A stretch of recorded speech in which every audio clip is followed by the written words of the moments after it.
मुझे माँ बनना है। ऑफिस में मेरे साथ ही वह काम करती थी।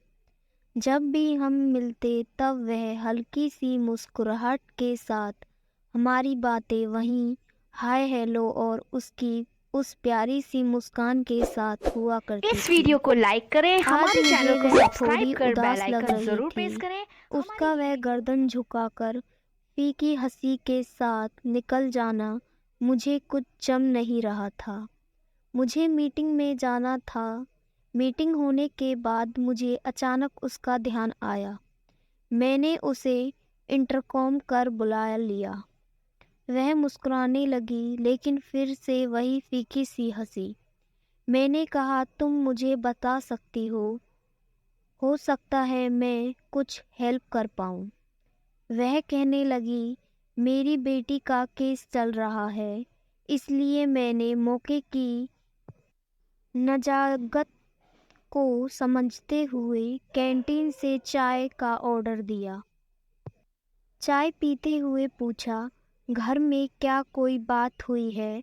आज न जाने क्यों मुझे तुम्हारी हंसी कुछ बुझी सी लग रही थी। मेरे पूछते ही वह कहने लगी कस्टडी का केस। मेरी सवालिया निगाहों को देखते हुए वह कहने लगी मेरी सिस्टर की डेथ होने के बाद हमने सिस्टर की बेटी को गोद लिया हुआ, लेकिन अब उसके पति बेटी को ले गए हैं। हम लोग बेटी की कस्टडी चाहते हैं। मैंने कहा तुम्हारे पास लीगल पेपर तो होंगे, फिर क्या प्रॉब्लम?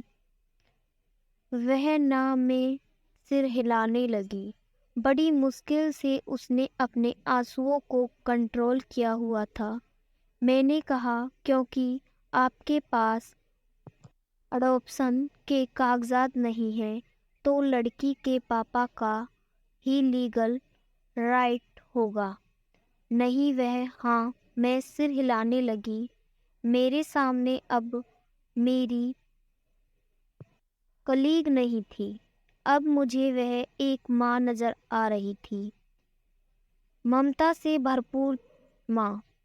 उसकी ममता का कशमकश को देखते हुए मुझे लगा मैं इसे कैसे कह दूं कि बिना लीगल कागजात से वह एक हारी हुई लड़ाई को जीतने की नाकाम कोशिश कर रही है। माँ की ममता कोई कोर्ट कचहरी में प्रूव करने वाली चीज तो नहीं है ना।